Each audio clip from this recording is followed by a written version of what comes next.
Apreciados amigos, un saludo cordial con ustedes el pastor Luis Aguiluz, una vez más aquí juntos para el repaso de la lección.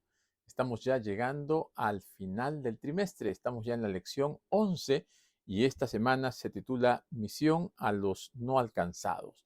Misión en favor de los no alcanzados, parte 2. Semana pasada comenzamos la primera parte, esta segunda parte nos habla acerca de cómo llegar a aquellos que son extranjeros, que son personas de otra cultura. Y así como Jesús lo hizo, Jesús se preocupó no solamente por las ovejas perdidas de la casa de Israel, sino también por aquellas personas que en su corazón tenían la necesidad de buscar a Dios, de encontrar salvación, de encontrar sanidad.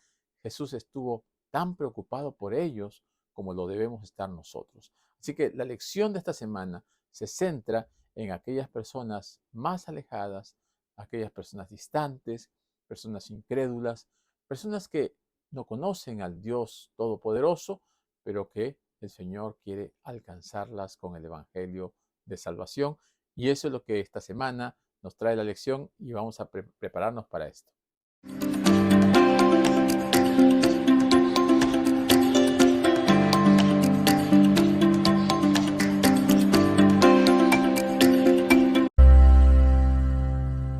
Muy bien, mis amigos, entonces vamos a dar inicio a nuestra lección del repaso de esta semana, pero sin antes agradecerles a todos aquellos que se han suscrito, aquellos que están compartiendo este video con otras personas, con sus amigos, familiares, o están dándole un like. De esta manera también puede ir a otros lugares. Queremos pedirles que ustedes se enfoquen siempre en el estudio de la palabra de Dios y que también vean la forma de que otras personas conozcan el Evangelio. Nuestra misión es predicar el Evangelio, ir y hacer discípulos, llevar esta palabra a todos aquellos que no la conozcan, no solamente a través del habla, sino también a través de nuestro testimonio, de nuestra vida, nuestro ejemplo. Esta lección es eh, motivadora, ¿no? Para que nosotros también hagamos la obra que tenemos que hacer. Y el versículo de memoria se encuentra en Mateo 15:28. Y como cada semana nuestro hermano Ezequiel Peña nos comparte el versículo cantado, vamos a dejarle para que él en esta oportunidad también pueda alabar a Dios a través de este versículo cantado. Entonces Jesús respondió: Mujer, grande es tu fe, sea hecho como quieres. Y su hija quedó sana desde esa hora. Entonces Jesús respondió: Mujer, grande es tu fe, sea hecho como quieres. Y su hija quedó sana desde esa hora. Y su hija quedó sana desde esa hora. Y su hija quedó sana desde esa hora.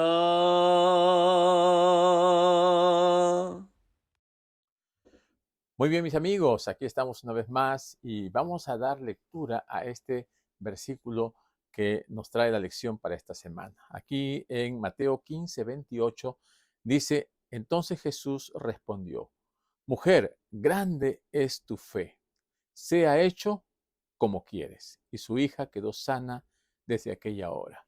Un versículo muy bonito que habla acerca de una mujer que no era del pueblo de Israel, pero que también manifestó su fe.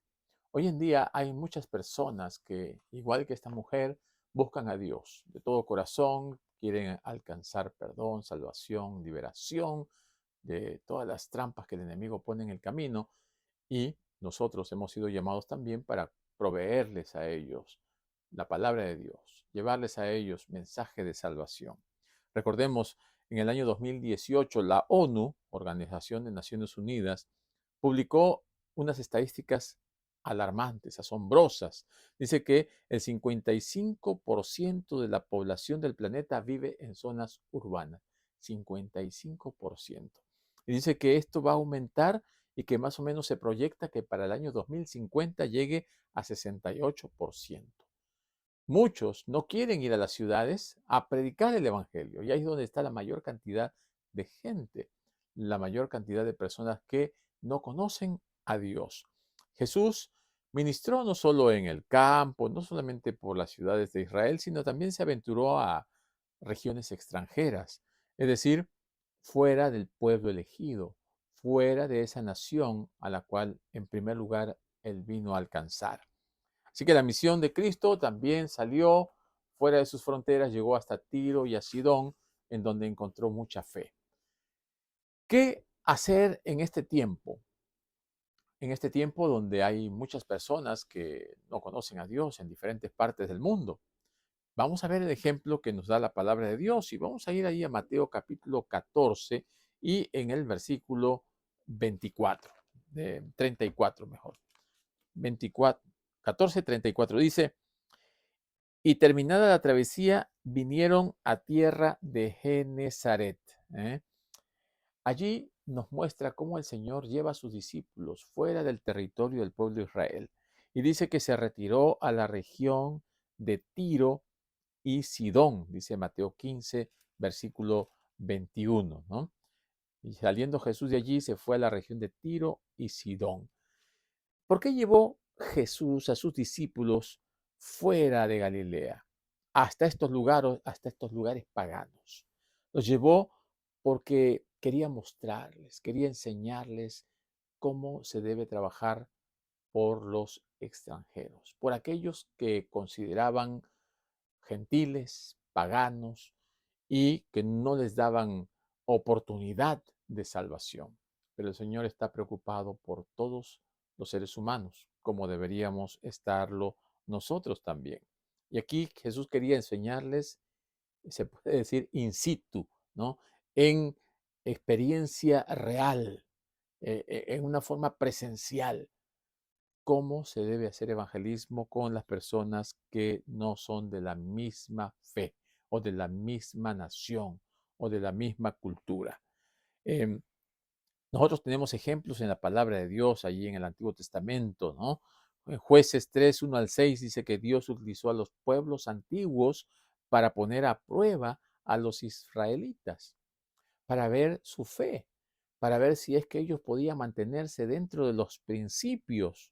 Pero vemos que ellos más bien tomaron mujeres para sí, se casaron con mujeres paganas y esto trajo para el pueblo de Israel un, un punto de doblez en su vida espiritual, porque terminaron adorando ídolos de otras naciones.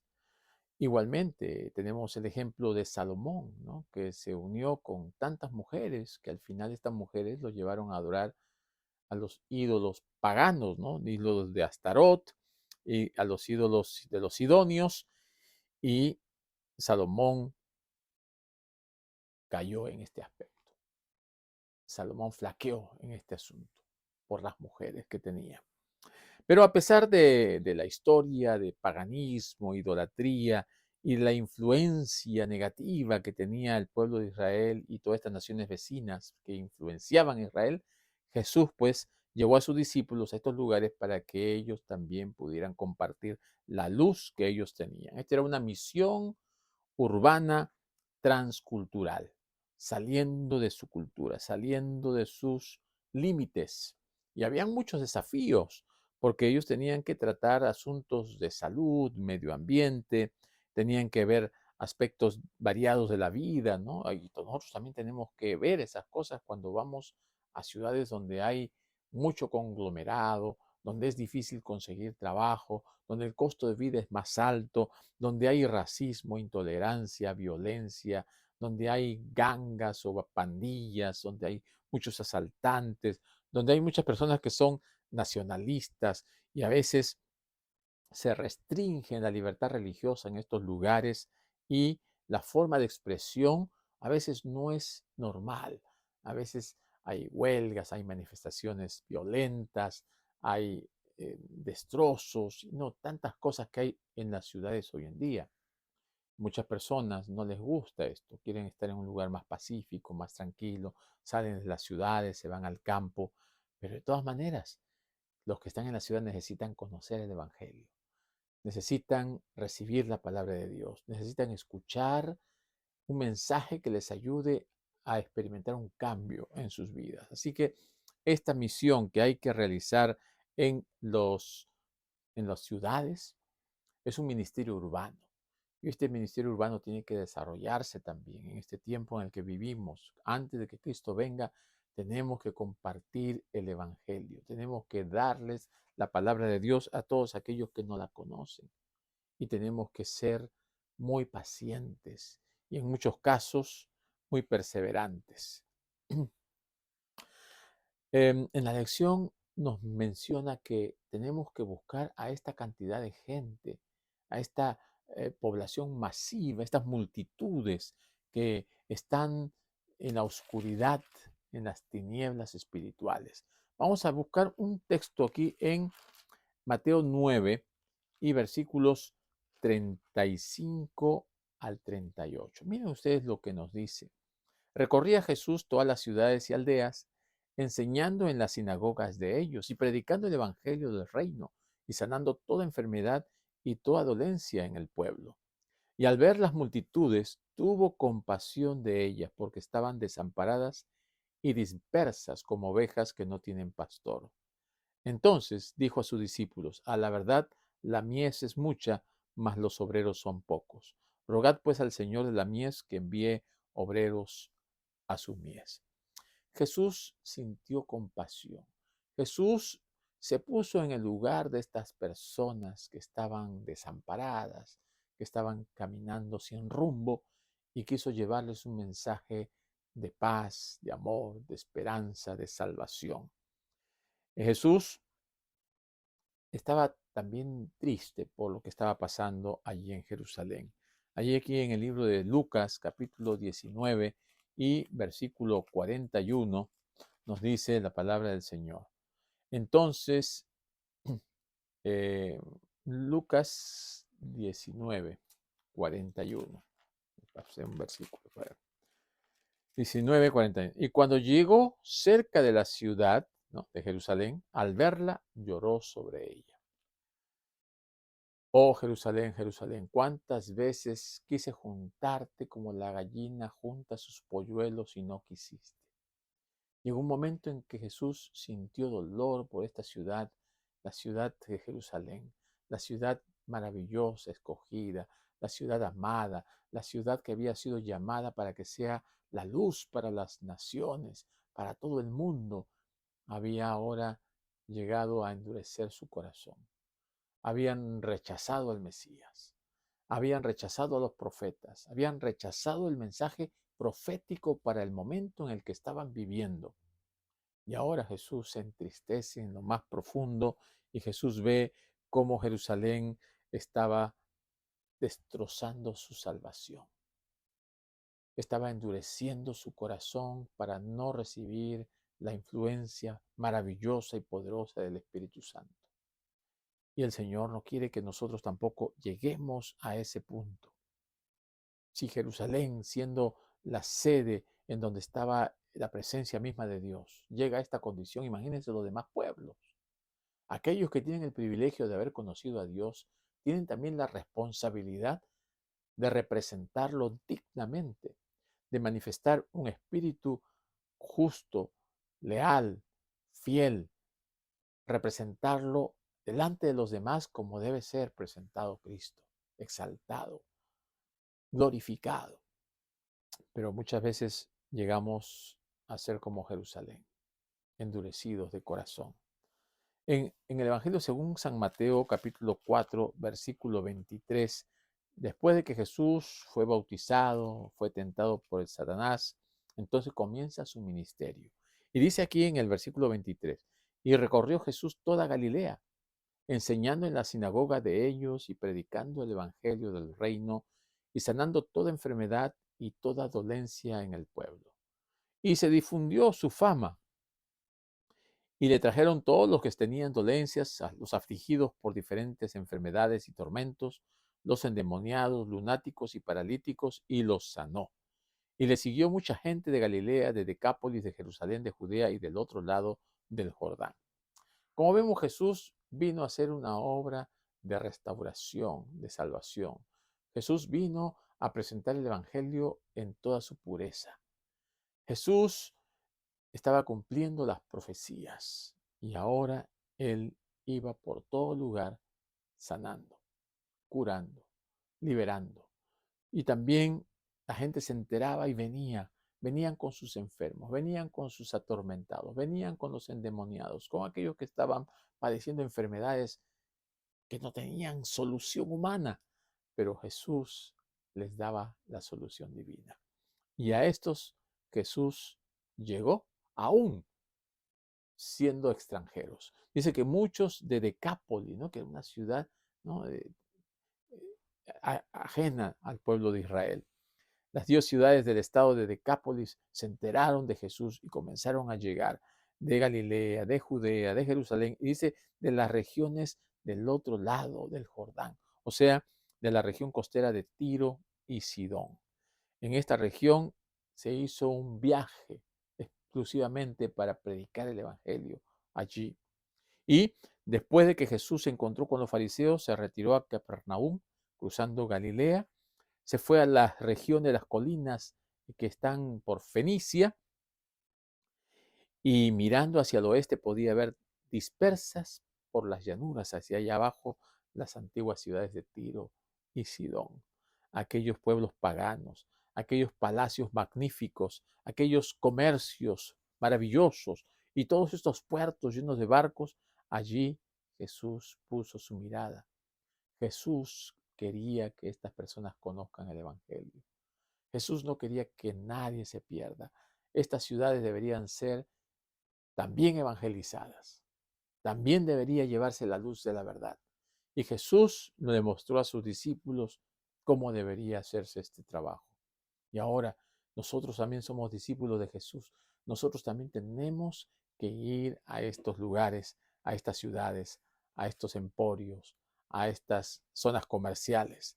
Entonces, cuando Jesús llega a Tirón, a Sidón, ¿no? A Tiro, a estas zonas, Él comienza a hacer una obra para mostrarles a sus discípulos lo que es correcto hacer con las personas que buscan a Dios. Vamos a ir al libro de San Mateo capítulo 15, porque los ejemplos bíblicos son claros, son maravillosos. Versículo 22 dice, el 21, saliendo Jesús de allí se fue a la región de Tiro y de Sidón.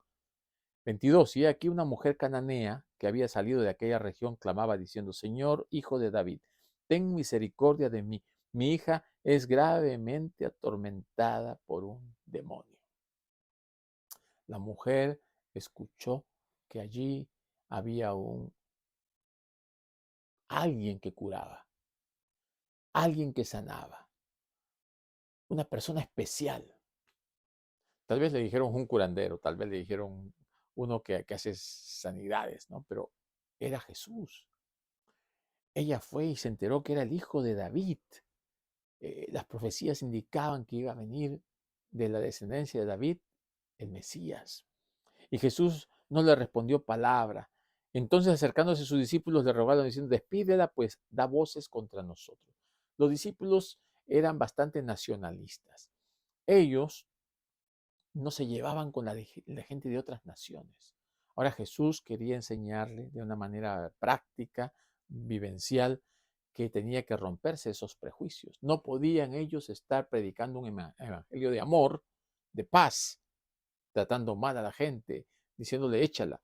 Jesús, y a propósito, se quedó callado para ver la reacción de los discípulos y para que les mostrara lo que él podía hacer. Entonces Jesús un poquito como que le sigue la corriente a los discípulos para ver hasta dónde ellos van a llegar y para ver también a la mujer, para ver la fe, la respuesta, qué es lo que ella va a decir. Y dice, no soy enviado sino las ovejas perdidas de la casa de Israel. Entonces ella vino, se postró ante él diciendo, Señor, socórreme. Y respondiendo él le dijo, no está bien tomar el pan de los hijos y echarlo a los perrillos, para que ustedes vean cómo consideraban a los paganos, a los gentiles, a los extranjeros, perrillos, como perros. ¿eh? Y ella dijo, sí, señor, pero aún los perrillos comen de las migajas que caen de la mesa de sus amos.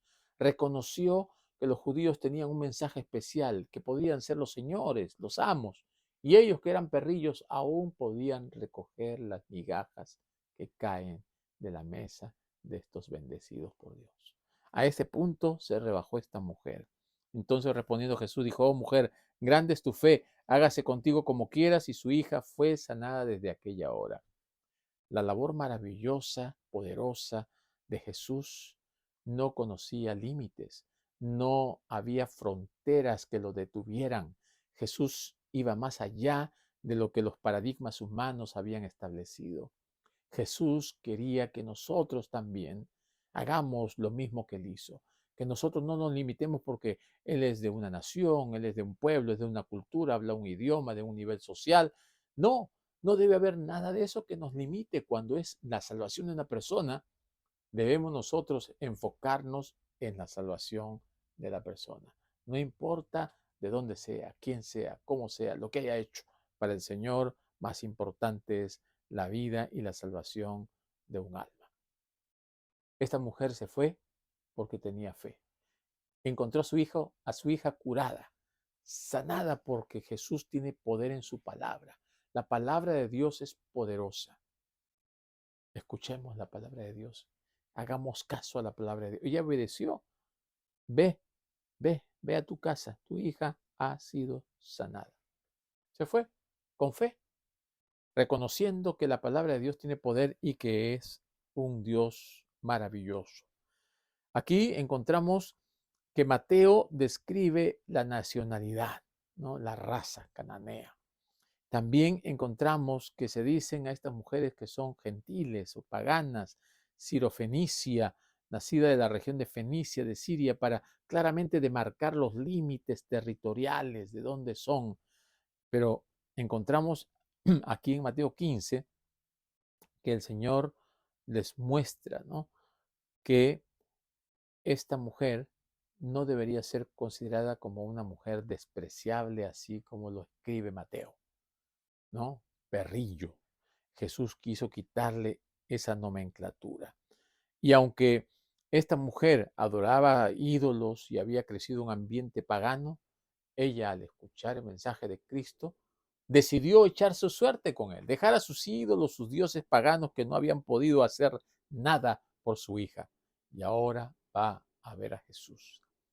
En Mateo 7, Mateo ya su público es un público gentil, a diferencia de Mateo, que son judíos los que escuchan y leen esta carta, ¿verdad? Entonces Marcos dice los gentiles, ¿no? Porque como él va a un público gentil, entonces le habla de una manera un poquito más diferente. Dice, se identificarían con esta mujer aquellos que leerían este mensaje. Griega, sirofenicia de nacimiento, pero Jesús curó a uno de los suyos. Ellos iban a decir, Jesús se preocupó por los gentiles. Jesús llegó con su evangelio a aquellos que no debería llegar. Estaba rompiendo esa barrera que los separaba. Cristo no respondió inmediatamente al clamor de la mujer. Permitió que avanzara un poco más y se mostrara la realidad de lo que hay en el corazón. Cómo iban a actuar los discípulos, cómo iba a responder ella. Ella se mantuvo firme, no se desanimó ni porque la trataron de perrillo, no se desanimó ni porque le dijo que esto es para los judíos, no se desanimó diciéndole este pan es para los hijos, no se desanimó por nada, al contrario, ella se mantuvo fiel, firme, perseveró hasta que consiguió lo que ella vino a buscar, la sanidad de su hija. Así que mi querido amigo y mi querido hermano, tú tienes amigos que tal vez no son cristianos y están buscando la ayuda de Dios.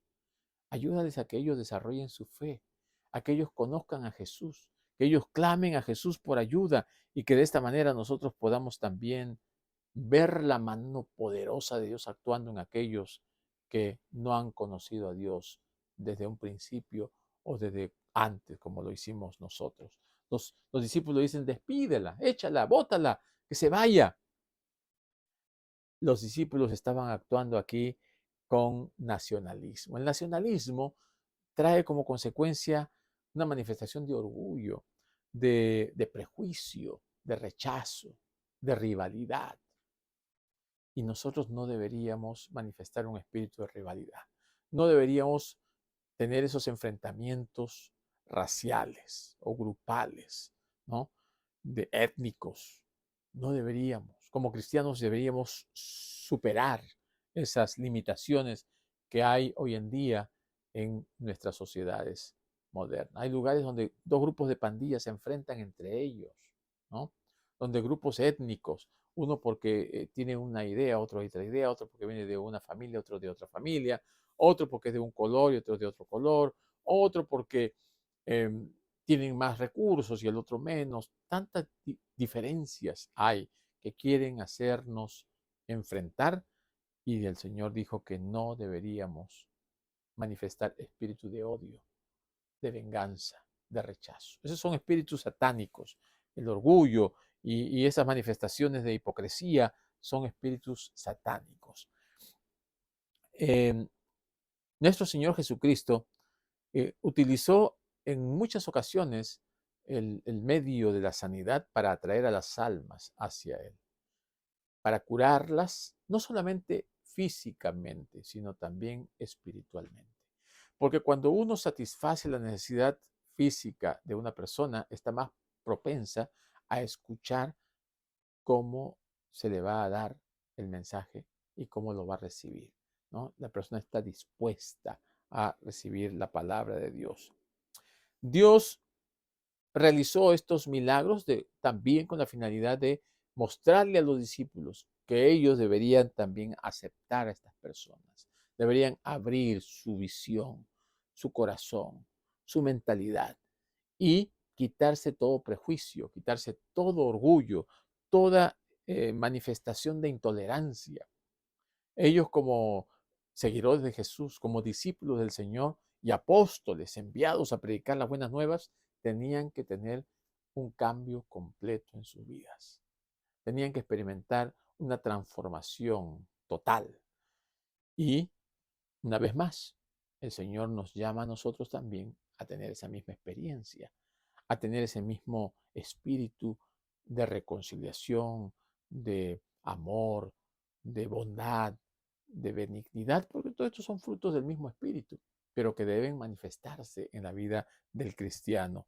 Nuestro fanatismo, nuestro orgullo, nuestro nacionalismo, nuestras ganas de ser mejores que otros, ¿no? El orgullo espiritual, todas estas cosas deben ser echadas a un lado. Cristo, por medio del Espíritu Santo, es capaz de cambiar nuestros corazones.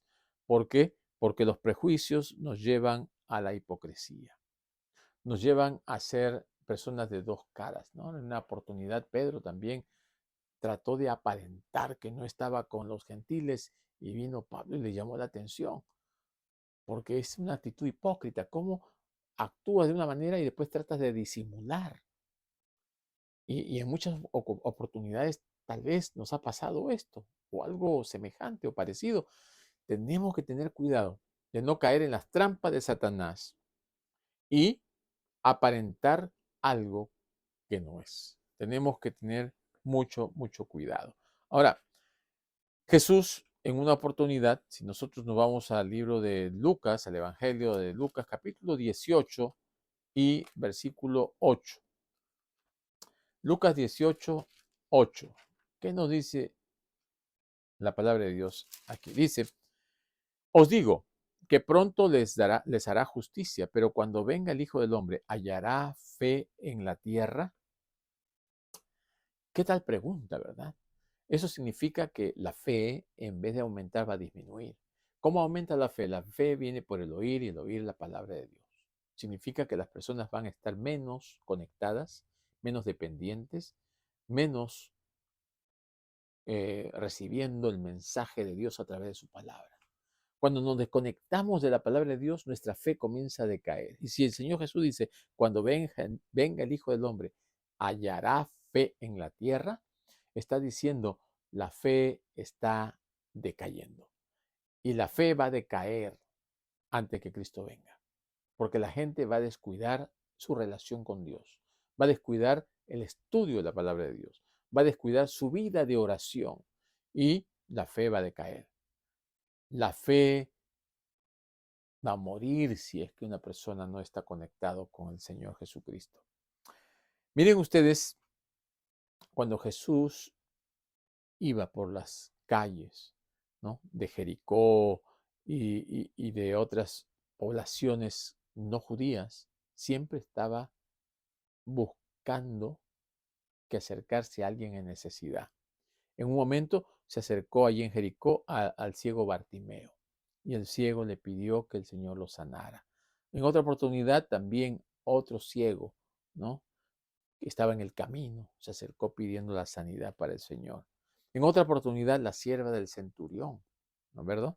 El centurión vino a pedir para que su siervo sea sanado.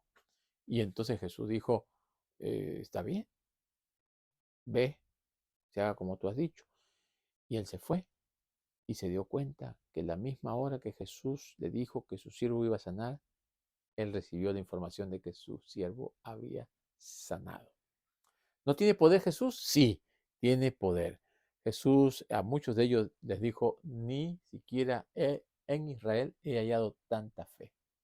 Ni siquiera en Israel, que es el lugar donde se supone que debería estar todo ese pueblo efervescente, lleno de gozo, lleno de fe, pero no. En la lista de los lugares donde Jesús fue está Cafarnaúm, donde se mencionan algunas personas de fe. También nosotros encontramos a este centurión pagano que se convirtió, pero que tenía mucha fe. Encontramos también al ciego Bartimeo, cuya fe brilló en Jericó y manifestó, ¿no?, que ese Jesucristo tenía poder, porque las personas que lo conocían se preguntaban y ellas llegaban a conocer a este Jesús poderoso. Y entre los habitantes de Jerusalén, ahí en Judea, y aún con sus discípulos, Jesús habló de la poca fe que ellos tenían. Y hasta en alguna oportunidad le dijo, generación incrédula. Generación incrédula y perversa todavía en algunas ocasiones les dijo, ¿no? Así estaba el pueblo de Israel. En esta condición estaba cuando Jesús llegó. No había fe en la tierra. En el pueblo de Israel no lo esperaron a Jesús en su primera venida. Tuvieron que venir extranjeros para traerle los presentes. Es triste cuando los hijos de Dios comienzan a enfriarse, comienzan a entibiarse, comienzan a perder su primer amor, comienzan a tornarse legalistas, a ser muy criticones o a hacer juicio a priori. Cuando comienzan a ser prejuiciosos es porque ya el Espíritu de Dios ha sido rechazado en sus vidas. Así que mis queridos amigos y hermanos, tenemos nosotros que acercarnos al Señor con fe y con la seguridad de que Él nos va a usar para llegar a aquellos que no conocen a Dios. El Señor Jesucristo, el poderoso Salvador, ha muerto por todas las almas, no solamente por aquellos que en el Antiguo Testamento eran los judíos o ahora que somos los cristianos, por todas aquellas almas, sean árabes, sean musulmanes extremistas, sean agnósticos o sean em, ateos, ¿no? O posiblemente sean shintoístas o qué sé yo, la religión que ellos tengan. También Jesús los ama. También Jesús ha muerto por ellos.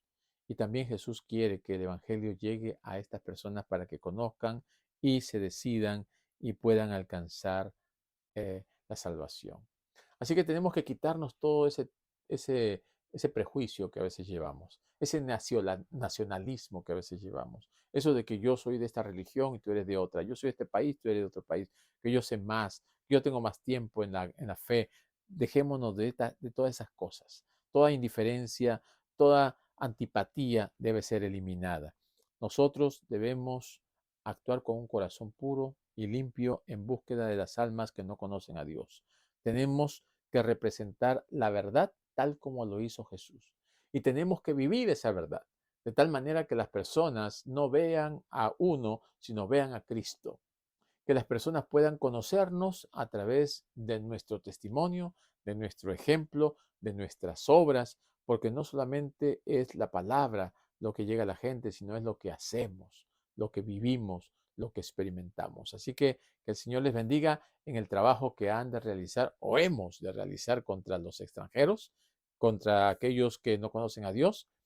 Vayamos, acerquémonos confiadamente, el Señor nos va a enviar, el Señor nos va a proteger, el Señor nos va a dar palabras para hablar, pero nosotros seamos testimonios vivientes de Jesús. Que el Señor nos ayude y que podamos ser misioneros en favor de los no alcanzados.